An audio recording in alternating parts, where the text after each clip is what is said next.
Hello, everyone. My name is DJ Lance from RJFM 100.3, and today is a very special event.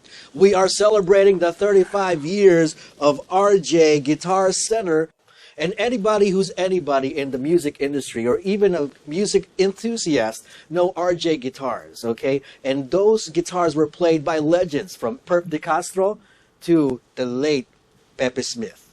All right? And with us today is the brainchild behind RJ Guitar Center, the main man himself, Mr. RJ Jacinto. Good intro, man. Thank you.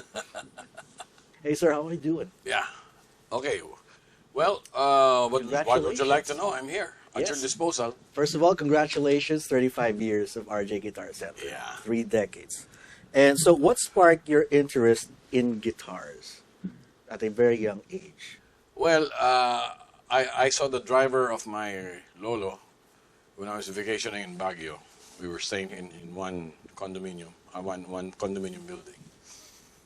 And I saw the driver of my Lolo, his name was Honorio, playing a ukulele. I don't know, maybe 7, 8 years old, in the garage. So I was watching him, and I got interested in it. I liked it. I got interested. I had him show me a few chords in the ukulele. And that was the start of it. Then I graduated. I transferred to the guitar after that. And yeah, that's how it started. So you fell in love with the instrument at a very young age, right away. 7 years old. Right away. Yeah. Wow. Yes. Okay, let me tell you the story now. After that, I started. My first guitar was, I think that's what that is. It was a Lomano guitar, but the action was this high, and my fingers were bleeding. Yeah. Power line. Yeah, and the strings then were very big, very thick. And then my mother bought me a Teisco guitar, Teisco, Japanese guitar. Because we would go to Japan a lot because of our steel business. So I owned a big-bodied jazz Teisco guitar and then a solid body. And when I started forming RJ and the Riots, Yes. I was 4th year high school. I used those 2 guitars to perform on stage at the Ateneo High School. We were 4th year high school, and our amps were locally made amps. We didn't have money then. We were just starting. It was a hobby, a real hobby, and we had a gasoline drum bass. Yeah, I think I saw that photo. Yeah, there's a photo on that.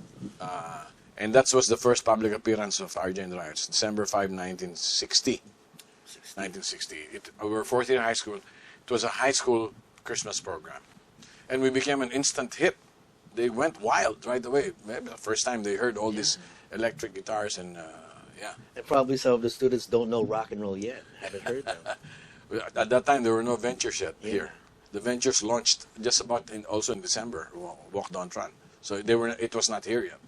So my influences there were Johnny and the Hurricanes, where there was a saxophone in the band, and the guitarist was very good. So I patterned my licks after that guy first. I forget his name, but anyway, and then also Duane Eddy. And then eventually, of course, the Ventures, the Shadows, and Elvis's guitarist, Scotty Moore, and James Burton, the guitarist of Ricky Nelson, who later on became Elvis's guitarist in the 70s. So that's how I started. 1960. It's a big event. Were you the only band that performed that night? Or Yes, so we were the only band, and Okay. with electric guitars. So what was the crowd's reaction? Oh, it was very new to them. The guitar is plugged. We had the plug.